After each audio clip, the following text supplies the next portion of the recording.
Hello ಎಲ್ರಿಗೂ, ಎಲ್ಲರೂ ಹೇಗಿದ್ದೀರಾ? ಎಲ್ಲರೂ ಚೆನ್ನಾಗಿದ್ದೀರಾ ಅಂತ ಭಾವಿಸ್ತಾ ಇವಾಗ ಬ್ಲಾಗ್ ಸ್ಟಾರ್ಟ್ ಮಾಡಿದ್ದೀನಿ. ಇವತ್ತಿನ ವಿಷಯ ಏನಪ್ಪ ಅಂದರೆ, ಇವತ್ತು ನಿಶಾಂತನ ಕರ್ಕೊಬರೋಕ್ಕೆ ಹೋಗ್ತಾ ಇದ್ದೀವಿ. ನಿನ್ನೆ ಸಾಯಂಕಾಲ ವೀಡಿಯೋ ಸ್ಟಾರ್ಟ್ ಮಾಡ್ತಾ ಇದ್ದೀನಿ. ಅಂದರೆ ನಿನ್ನೆ ಹನುಮ ಜಯಂತಿ ಇತ್ತಲ್ಲ, ನಿನ್ನೆ ಸಾಯಂಕಾಲದಿಂದ ಇವಾಗ ನಿಶಾಂತನ ಕರ್ಕೊಬಂದು ಹೊರಗಡೆ ಹೋಗೋದಿತ್ತು. ಸ್ವಲ್ಪ ಮಳೆನೂ ಬರ್ತಾ ಇತ್ತಲ್ಲ, ಅದಕ್ಕೆ ನಾನು ಕುತ್ಕೊಂಡಿದ್ದಿದ್ದು. ಸ್ಕೂಲ್ ಹತ್ರ ಬಂದೆ, ಇನ್ನು ನಿಶಾಂತನ ಸೆಕ್ಷನ್ ಕುತ್ಕೊಂಡಿದ್ದು. ಅದನ್ನು ನಿಂತ್ಕೊಂಡಿದ್ದು ಟೀಚರ್ಸ್ ಎಲ್ಲ ಮಾಡ್ಕೊಂಡಿದ್ರು. ಅಂದರೆ ಅವ್ರ ಗೊತ್ತಿರಲ್ಲ, ನಾನು ಗೊತ್ತಿದ್ದಂಗೆ ಇದು ಮಾಡ್ಕೊಂಡಿದ್ದೀನಿ ಅಷ್ಟೇ. ನಿಜವಾಗ್ಲೂ ಇಲ್ಲಿ ಎಲ್ಲ ಇಲ್ಲ, ಟೀಚರ್ಸ್ ಅಷ್ಟೇ ವೀಡಿಯೋಸ್ ಎಲ್ಲ ಇದೆ. ಬೇರೆ ಯಾಕೂ ವೀಡಿಯೋಸ್ ಎಲ್ಲ ಇಲ್ಲ. ನನಗೆ ಗೊತ್ತಿದ್ರೆ ನಾನು ಏನು ಮಾಡ್ತಾರೆ ಗೊತ್ತಿಲ್ಲ. ನಿಮಗೆ ಕದ್ದು ಮುಚ್ಚಿ ವೀಡಿಯೋಸ್ ಮಾಡ್ಕೊತಾ ಇದ್ದೀನಿ. ನಿಶಾಂತ ವೇಟ್ ಮಾಡ್ತಾ ಇದ್ದೆ. ಅವ್ರ ಸೆಕ್ಷನ್ ಆಗುತ್ತೆ, ಒಂದೊಂದಿನ ಬೇಗ ಬರುತ್ತೆ, ಆಗುತ್ತೆ. ಅದರಿಂದ ಅವ್ರಿಗೆ ವೇಟ್ ಮಾಡ್ತಾಯಿದ್ದೆ. ನನಗೂ ಅವ್ರು ನಾನು ಬಂದು ಫಸ್ಟ್ ಒಂದು ಬರ್ತಾರೆ, ಅವರಿಂದ ಮಕ್ಕಳು ಬರ್ತಾರೆ. ನಾನು ಬಂದ್ಬಿಟ್ಟು ನಿಶಾಂತನ ಬಂದು ಹಾಯ್ ಮಾಡಿಬಿಟ್ಟು ಕರ್ಕೊಂಡು ಹೋಗಬೇಕು. ಬಂದಿದ್ರೆ ಈ ಸ್ಕೂಲಲ್ಲಿ ಹೊರಗೆ ನಿಂತ್ಕೊಂಡಿರ್ತಾರಲ್ಲ ಮಕ್ಕಳು, ಯಾರು ಹೋಗ್ತಾರೆ ಅಂತ ಭಯಗಳು ಭಯ ನಿಂತ್ಕೊಂಡಿರ್ತಾರಲ್ಲ, ಎಷ್ಟು ಹುಷಾರಿದ್ರು ಆಗಲ್ಲ. ಯಾಕಂತ ಹೇಳ್ತೀನಿ ನೋಡಿ, ಇಲ್ಲೊಂದು ಹುಡುಗ ಆಚೆ ಬಂದಿದ್ದಾನೆ. ಪೇರೆಂಟ್ಸ್ ಇನ್ನೂ ಬಂದಿಲ್ಲ, ಇಲ್ಲಿ ನಮ್ಮ ಪೇರೆಂಟ್ಸ್ ಬಿಟ್ಟು ಹೋಗಿದ್ದಾರೆ ಅಂತ ನಗ್ತಾ ಇದ್ದೀನಿ. ಇವನೇ ಹುಡುಗ ಎಲ್ಲರೂ ನಿಂತ್ಕೊಂಡು ನಗ್ತಾ ಇದ್ರು. ನಾನು ಯಾಕೆ ಕೇಳ್ತಾ ಇದ್ದೀನಿ ಅಂತಂದರೆ, ಅವನು ಹೇಳಿದ್ದು ನಮ್ಮ ಪೇರೆಂಟ್ಸು ಬಿಟ್ಟು ಹೋಗಿದ್ದಾರೆ ಅಂತ. ಯಾರೇ ಆಗಲಿ ಪೇರೆಂಟ್ಸ್ ಮಕ್ಕಳು ಕರ್ಕೊಂಡು ಹೋಗೋಕ್ಕೆ ಬಂದಮೇಲೆ ಯಾರು ಬಿಟ್ಟು ಹೋಗಲ್ಲ ತಾನೆ. ನನಗೆ ಡೌಟ್ ಆಯಿತು. ಆಮೇಲೆ ಕರ್ಕೊಂಡು ಹೋಗ್ಬಿಟ್ಟು ಅವನು ಏನು ಮಾಡಿದ್ರು ಬರ್ತಾಯಿಲ್ಲ. ಇಲ್ಲ ನಮ್ಮ ಪೇರೆಂಟ್ಸ್ ಬಿಟ್ಟು ಹೋಗಿದ್ದಾರೆ ಬರ್ತಾರೆ ಅಂತ. ಆಮೇಲೆ ಬಂದರೆ ಇಲ್ಲಿರ್ತೀಯ ಕರ್ಕೊಂಡು ಹೋಗ್ತಾರೆ ಅಂತಂದು ಹೇಳ್ಬಿಟ್ಟು ಹಾಯಾಗಿ ನಿಂತಿರ್ತಾರಲ್ಲ ಅವ್ರಿಗೆ ಹೇಳ್ತೆ, ಹೀಗೆ ಒಂದು ಮಗು ಆಚೆ ಬಂದುಬಿಟ್ಟಿದೆ ನೋಡಿ ಅಂತಂದು. ಸರಿ ಅಂತಂದು ಅವರು ನೋಡಿದರು, ಗಮನಿಸಿದ್ರು. ಈ ಅಂಚಿನೇ ಅಂದರೆ ಇವ್ರಿಗೆ ಎಲ್ಲ ಪೇರೆಂಟ್ಸ್ ಜೊತೆ ಹೋಗಿರ್ತಾರೆ ಅಂತಂದು ಇವರು ಅನಿಸುತ್ತೆ. ಇಬ್ಬರು ಒಟ್ಟಿಗೆ ಕರ್ಕೊಂಡು ಹೋಗೋವಾಗ ಮಿಸ್ ಆಗಿ ಅವ್ರಿಗೂ ಹೊರಗೆ ಬಂದಿದ್ದು ಹೇಳಿಬಿಟ್ಟು ಬಂದೆ. ಆಮೇಲೆ ಅವ್ರಿಗೂ ಹೇಳಿದ್ದು, ಆಚೆ ಬರುವಾಗ ಪೇರೆಂಟ್ಸ್ ಇದ್ದರೆ ಮಾತ್ರ ಬರಬೇಕು, ಪೇರೆಂಟ್ಸ್ ಬಂದಿರ್ತಾರೆ ಅಂತ ಆಚೆ ಬರೋದಲ್ಲ ಅಂತ ಬೈದು ಇವಾಗ ಒಳಗೆ ಕರ್ಕೊಂಡು ಸರಿ ಅಂತಂದು ಹೇಳ್ಬಿಟ್ಟು ನಾನು ಇವಾಗ ನಿಶಾಂತ ಕರ್ಕೊಂಡು ಇದು ಸಾಯಂಕಾಲ ಆಚೆ ಒಂದು ಸ್ವಲ್ಪ ಕೆಲಸ ಇತ್ತು, ಆದ್ದರಿಂದ ಆಚೆ ಹೋಗ್ತಾ ಇದ್ರು. ಇವತ್ತು ತುಂಬ ದಿನ ಆದಮೇಲೆ ಇದು ಅನ್ಎಕ್ಸ್ಪೆಕ್ಟೆಡ್ ಬೇಕಂತ ಆಚೆ ಹೋಗಲಿಲ್ಲ, ಹೋಗಬೇಕು ಅನ್ನೋ ನೆಸೆಸಿಟಿನ ಇರಲಿಲ್ಲ. ಏನೋ ಒಂದು ಓದಿ ಅದಾಗಿರಲಿಲ್ಲ. ನನಗೆ ಒಂದು ತಗೊಳಕ್ಕೆ ಅದು ಸಿಗಲಿಲ್ಲ. ಆಮೇಲೆ ಬರೋದಾಗ ಇವತ್ತು ಹೋಗಬಾರ್ದು ಅನ್ನೋ ಥಾಟ್ ಬಂತು. ಆಮೇಲೆ ಸರಿ ಅಂತಂದೇಳಿ ಆಚೆನೇ ಇವತ್ತು ಟಿಫನ್ನೆಲ್ಲ ಮುಗಿಸ್ಕೊಂಡು ಅಂದರೆ ಟಿಫನ್ ಅಂದರೆ ನೈಟ್ ಊಟ ಆಚೆನೇ ಮುಗಿಸ್ಕೊಳ್ಳೋಣ ಅಂದ್ಕೊಂಡ್ವಿ. ಇವಾಗ ನೋಡ್ತಾ ಇರ್ಬೋದು, ಇದು ಬೆಳಿಗ್ಗೆ ಆಂಜನೇಯ ದೇವಸ್ಥಾನಕ್ಕೆ ಬಂದಲ್ಲ, ಅಲ್ಲಿ ಎಲ್ಲ ಲೈಟಿಂಗ್ಸ್ ಆಗಿ ಚೆನ್ನಾಗಿ ಕಾಣ್ತಾ ಇತ್ತು. ಒಬ್ಬರು ಸಿಗ್ತೀವಿ ಅಂತಂದೇಳಿ ಅವ್ರು ಸಿಗಲಿಲ್ಲ. ಕೊನೆ ನಾವು ಏನು ಇಟ್ಕೊಳ್ತಿದ್ದು ಅದು ಸಿಗಲಿಲ್ಲ. ಆಮೇಲೆ ಗೋಬಿ ತಿಂದ್ಕೊಂಡು ಮನೆಗೆ ಹೋಗೋಣ ಅಂತಂದೇಳಿ ನಿಂತ್ಕೊಂಡ್ವಿ. ಇಡ್ಲಿ ಮಳೆ ಸ್ಟಾರ್ಟ್ ಆಯಿತು. ಅದಕ್ಕೆ ಮನೆಗೆ ಪಾರ್ಸೆಲ್ ತೊಗೊಂಡು ಹೋಗೋಣ ಅಂತ ಗೋಬಿ ಪೆಪ್ಪರ್ ರೈಸು, ಮಸಾಲೆ ರೈಸು, ಮಶ್ರೂಮ್ ಪೆಪ್ಪರ್ ರೈಸು, ಇನ್ನೇನೋ ಸಮಥಿಂಗ್ ಎಲ್ಲ ಇತ್ತು.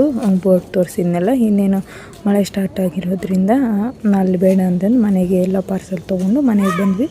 ಇವರು ಇಳಿಯೋವಾಗ ಅದನ್ನ ಎತ್ಕೊಬರೋಕ್ಕೆ ಇಬ್ಬರು ಆಡ್ತಿದ್ದಾರೆ, ಮತನ ಮಾಡಿ ಇಬ್ಬರನ್ನ ಕರ್ಕೊಂಡು ಬರ್ತಾ ಇದ್ದಾರೆ. ಹಾಗೆ ನಾವು ಗೇಟ್ ಹಾಕ್ಕೊಂಡು ಓಪನ್ ಇತ್ತಲ್ಲ, ಗೇಟ್ ಹಾಕೊಂಡು ಮನೆಗೆ ಬಂದ್ವಿ. ಇನ್ನೇನು ಮನೆಗೆ ಬಂದ ತಕ್ಷಣ ಇವತ್ತು ಊಟ ಹೊರಗಡೆನೇ ಆಗೋಯ್ತು ಅನ್ಎಕ್ಸ್ಪೆಕ್ಟೆಡಾಗಿ.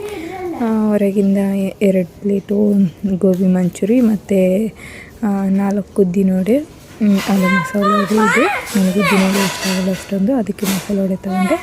2 ಪ್ಲೇಟು ತಟ್ಟೆ ಇಡ್ಲಿ, 1 ಪ್ಲೇಟ್ ರೈಸ್ ತೊಗೊಂಡೆ. ಇದು ನೆಕ್ಸ್ಟ್ ಡೇ ಮಾರ್ನಿಂಗು.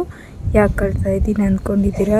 ಬೆಳಿಗ್ಗೆನೆ ಈರುಳ್ಳಿ ಕಟ್ ಮಾಡಿಬಿಟ್ಟು ಫುಲ್ಲು ಕಣ್ಣೆಲ್ಲ ಉರಿ ಬಿಡೋಕ್ಕೆ ಆಗ್ತಾಯಿಲ್ಲ, ಅಷ್ಟೊಂದು ಅಳು ಬರ್ತಾಯಿತ್ತು. ಬೆಳಿಗ್ಗೆ ನಾನು ಯಾಕೆ ಕಳಿಸಿದ್ರಿ ನೀವು ಅಂತಂದು ನಮ್ಮ ಮನೆಯವ್ರಿಗೆ ಅಂತ ಇದ್ದೆ. ನಾನಿಲ್ಲ ಅಳಿಸ್ದೆ, ನಾನು ಇವಾಗ ತಾನೇ ಬಂದಿದ್ದೀನಿ ಅಂತ ನಮ್ಮ ಮನೆಯವ್ರು ಹೇಳ್ತಾಯಿದ್ರು. ಸರಿ ಅಂತಂದೇಳಿ ಇವಾಗ ಕಟ್ ಮಾಡಿದ್ನಲ್ಲ ಉಳ್ಸೋಣ ಅಂತಂದು ಆಮೇಲೆ ಟಿಫನ್ ಸ್ಟಾರ್ಟ್ ಮಾಡಿದ್ರಾಯ್ತು ಅಂತ ತರಕಾರಿ ಎಲ್ಲ ಹೆಚ್ಚಿದ್ದಾಯಿತು. ಹಾಗೆ ನಿಶಾಂತನ ಬಾಕ್ಸಿಗೆ ಫ್ರೂಟ್ಸನ್ನು ಕಟ್ ಮಾಡೋಣ ಅಂತ ನೋಡಿದೆ. ಆರೆಂಜ್ ಇತ್ತು, ಆರೆಂಜು ಸಿಪ್ಪೆ ಎಲ್ಲ ಸುಲಿದುಬಿಟ್ಟು ನೀಟಾಗಿ ಇಟ್ಟೆ. ಅಂದರೆ ಸಿಪ್ಪೆ ಎಲ್ಲ ಅದ್ರ ಮೇಲೆ ವೈಟ್ ಲೇಯರು ಇರುತ್ತಲ್ಲ ಅದನ್ನೆಲ್ಲ ತೆಗೆದುಬಿಟ್ಟು ನೀಟಾಗಿ ಸುಲಿದ್ಬಿಟ್ಟು ಇಡೋಣ ಅಂತಂದು ಇವತ್ತು ಆನಿಯನ್ ರೈಸ್ ಮಾಡೋಣ ಅಂತ. ಆ ರೆಸಿಪಿ ಏನು ಹಾಕಿಲ್ಲ, ಯಾಕಂದರೆ ಲೇಟ್ ಆಯಿತು ಮಾಡೋಷ್ಟರಲ್ಲಿ. ನಾವು ಮಾತಾಡ್ಕೊತ ಈ ಚಳಿ ಕಾಫಿ ಕುಡಿಯೋಕೆ ಕೂತ್ಕೊಂಡ್ರೆ ಅರ್ಧ ಮುಕ್ಕಾಲು ಗಂಟೆ ಇಲ್ಲ 1 ಅವರ್ ಹೇಗೆ ಹೋಗುತ್ತೆ ಅನ್ನೋದು ಗೊತ್ತಾಗಲ್ಲ ಕೂತ್ಕೊಂಡ್ರೆ. ಅದಕ್ಕೆ ಹೇಗೋಯ್ತು ಅಂತಲೂ ಗೊತ್ತಿಲ್ಲ. 1 ಅವರ್ ಆಗಿಬಿಟ್ಟಿದೆ. ಆದ್ದರಿಂದ ಇವಾಗ ನಾನು ಪೆಪ್ಪರ್ ರೈಸ್ ಮಾಡೋಣ ಅಂದ್ಕೊಂಡು ಐಡಿಯಾ ಹಿಡಿದಿದ್ದು. ಆಮೇಲೆ ಚೇಂಜ್ ಮಾಡಿಕೊಂಡು ರೈಸ್ ಹೆಂಗಿದ್ರು ಮಾಡಿಟ್ಕೊಂಡಿದ್ದೀನಲ್ಲ, ಅದಕ್ಕೆ ಆನಿಯನ್ ರೈಸ್ ಮಾಡೋಣ ಅಂತ ಆನಿಯನ್ ರೈಸ್ ಮಾಡಿದೆ. ಅಷ್ಟರಲ್ಲಿ ನಮ್ಮನೆಯವರು ಬಟ್ಟೆ ಚೇಂಜ್ ಮಾಡಿಕೊಂಡು ಕೈ ಕಾಲು ಮುಖ ತೊಳ್ಕೊಂಡು ಬಂದರು. ಕಾಫಿ ಮಾಡೋಣ ಅಂತಂದು ಹೇಳಿದೆ, ಬೇಡ ಅಂದರು. ಆಮೇಲೆ ಬೇಕು ಅಂತಂದರು. ಡೌಟಲ್ಲಿ ಹೇಳಿದರು. ಸರಿ ಅಂತಂದು ಹೇಳ್ಬಿಟ್ಟು 1 ಗ್ಲಾಸ್ ಮಾಡಿದರೆ ಆಯಿತು, ಕುಡಿದ್ರೆ ಹಂಗಾಯ್ತು, ಇಲ್ಲಾಂದರೆ ನಾನೇ ಸಾಯಂಕಾಲ ಕುಡ್ಕೊಂಡ್ರೆ ಆಯಿತು ಅಂತಂದು ಹೇಳ್ಬಿಟ್ಟು ನಾನೇ ಕಾಫಿಗೆ ಇಟ್ಟೆ 2 ಗ್ಲಾಸ್ ಅಷ್ಟು. ಸರಿ ಅಂತಂದೇಳಿ ಇವಾಗ ಎಲ್ಲ ಕೆಲಸನೂ ಬೇಗನೆ ಮುಗಿಸ್ಕೊತಾ ಇದ್ದೀನಿ. ಇವಾಗ ಆರೆಂಜೆಲ್ಲ ಕಂಪ್ಲೀಟಾಗಿ ಸುಲಿದಿದ್ದಾಯಿತು, ಇಟ್ಬಿಟ್ಟು ಇವಾಗ ಕಸ ಗುಡಿಸ್ಕೊಂಡ್ಬರ್ತಾಯಿದ್ದೀನಿ. ಹಾಗೆ ಆಚೆ ಫುಲ್ಲು ಮಳೆ ಬರ್ತಾಯಿದೆ, ಮಳೆ ಸ್ಟಾರ್ಟ್ ಆಗಿಬಿಟ್ಟಿತ್ತು. ಹಾಗೆ ಕೋತಿಗಳು ಆಟನೂ ಅವಳಿನೂ 2 ಸ್ಟಾರ್ಟ್ ಆಗಿಬಿಟ್ಟಿತ್ತು. ಹೊರಗೆ ಕೋತಿಗಳನ್ನೆಲ್ಲ ಓಡಿಸ್ತಾಯಿದ್ರು ನಮ್ಮ ಮನೆಯವರು. ಸರಿ ಅಂತಂದೇಳಿ ಇವಾಗ ಕಸ ಗುಡಿಸ್ಕೊಂಡು ಬರ್ತಾಯಿದ್ದೀನಿ. ಅಂದರೆ ಬೆಳಿಗ್ಗೆ ಎದ್ದ ತಕ್ಷಣ ನಾನು ಕಸ ಗುಡಿಸಲ್ಲ, ಫಸ್ಟು ತರಕಾರಿ ಎಲ್ಲ ಹೆಚ್ಚಿಟ್ಬಿಟ್ಟು ಆಮೇಲೆ ಕಸ ಗುಡಿಸಿ ಎತ್ತಾಕ್ಬಿಡ್ತೀನಿ. ಆಮೇಲೆ ಅಡುಗೆ ಮಾಡಿಬಿಟ್ಟು ಹಾಗೇನೆಲ್ಲ ಓಡಿಸ್ಬಿಡ್ತೀನಿ. ಅಂದರೆ ಮಾಡೋದ್ರಿಂದ ಡಬಲ್ ಕೆಲಸ ಆಗಲ್ಲ ಅಂತಂದೇಳಿ ಅಷ್ಟೇ, ಇನ್ನೇನಿಲ್ಲ. ಇವಾಗ ಕಸ ಗುಡಿಸ್ಕೊತ ಬರ್ತಾಯಿದ್ದೀನಿ. ಈ ಚಳಿಗೆ ಯಾರಪ್ಪ ಎದ್ದೇಳ್ತಾರೆ ಅನ್ನೋ ಅಷ್ಟು ಚಳಿ ಇತ್ತು ಇವತ್ತು.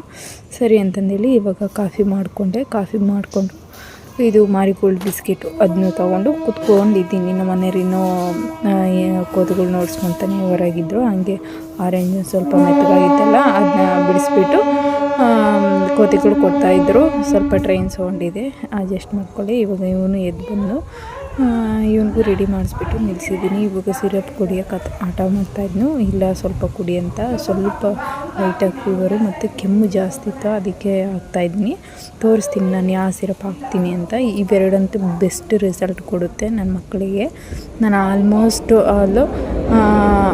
ಅಂದರೆ ಹಾಸ್ಪಿಟ್ಲಿಗೆ ಹೋಗೋದು ಕಡಿಮೆ, ಹೋದಾಗ ಈ ತಂದಿಟ್ಕೊಂಡಿರ್ತೀನಲ್ಲ ಇದನ್ನೇ ಹಾಕ್ತಾ ಹೋಗ್ತೀನಿ. ಅದು ಆಟೋಮೆಟಿಕ್ ಕಡಿಮೆ ಆಗುತ್ತೆ. ಹಾಗೆ ಆಯಿಲ್ ಫುಡ್ಡೆಲ್ಲ ಅವಾಯ್ಡ್ ಮಾಡ್ತೀನಿ. ಹಂಗಾದ್ರೆ ನೈಟು ಪಾನಿಪುರಿ ಅವೆಲ್ಲ ತಂದಿದ್ನಲ್ಲ ಅವನು ಕೊಟ್ಟಿಲ್ಲ. ಇಡ್ಲಿ ಮಾತ್ರ ಅರ್ಧಕ್ಕಿಂತ ಕಡಿಮೆ ತಿಂದು ಹಾಗೆ ಮಲ್ಕೊಂಡಿದ್ನ ಅಷ್ಟೇ. ಆಯಿಲ್ ಫುಡ್ ಅವಾಯ್ಡ್ ಮಾಡಿ ಇವೆರಡು ಸಿರಪ್ ಹಾಕಿದರೆ ಸಾಕು ಕೆಮ್ಮಿಗೆ, ಜ್ವರಕ್ಕೆ. ನೆಗಡಿದು ಯಾವಾಗಾದರೂ ತೋರಿಸ್ತಾ ಹೋಗ್ತೀನಿ. ಇವಾಗ ಅವನಿಗೆ ಸಿರಪ್ ಹಾಕೋಣ ಅಂದರೆ ಅವನು ಹಾಕ್ಸ್ಕೊತಾನೆ ಇಲ್ಲ.